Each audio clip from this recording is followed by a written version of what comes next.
Trump is definitely a wannabe fascist. I'm not sure he can spell the word, but he definitely is someone who's in love with dictators. He's in love with authoritarianism, brutality, racism, division, hate.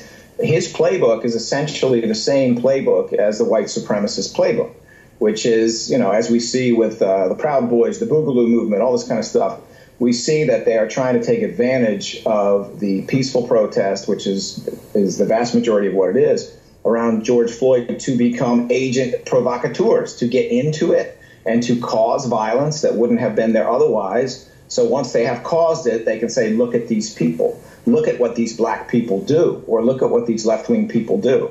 Well, they're not doing it. The Proud Boys are doing it. The Boogaloo crew are doing it because, as they have repeatedly stated, they're looking to have a second civil war. As absurd as that may all sound, it's the same tactic that we're seeing with Donald Trump right now. We have cities that have not had unrest, that have not had an uprising for weeks. The only thing that's been happening in Philly for weeks has been a moderate amount of peaceful protest, and yet the president is announcing to the nation that Philadelphia's out of control. No, it's not. I'm here. I live here. Police commissioner's here. We all see what's going on. There is no problem. There is no crisis that would in any way require federal intervention. But once again, if he sends troops of some sort, federal agents of some sort in here to stir things up, to requisition people, to beat people up, if he sends it in, he's going to cause unrest. So what I'm saying is he is acting as an agent provocateur by using his authority to send people in. And what is the real purpose of this from his perspective? It's probably not a second civil war. He's much more short-sighted and narcissistic than that. His real purpose is to distract from his dismal record, the fact that his campaign is dropping like a stone.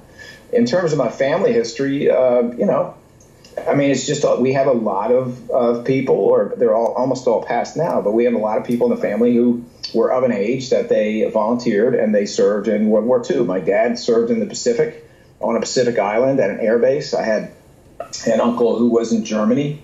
He was an artillery spotter, which is one lousy job to have because you're in between both sides watching the shells that have been fired from both sides, and hopefully they don't land on you. That's a tough thing to do. I had another one who lost most of his hearing serving on a Navy vessel. And going a little further than that, if you look to my wife's side of the family, her father was career military. He was not in World War II, but he flew planes in a couple of different wars and eventually ended up being a pilot for an ambassador to Afghanistan, which is where my wife lived when she was a young child. So we go way back when it comes to this. That's not to, say we're any different or any better.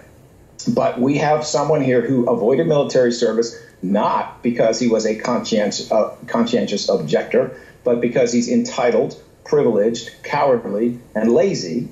We have this person pretending to be some kind of wannabe fascist, and it is intolerable. This is nothing that we can accept in the United States. Larry Krasner, I want to ask you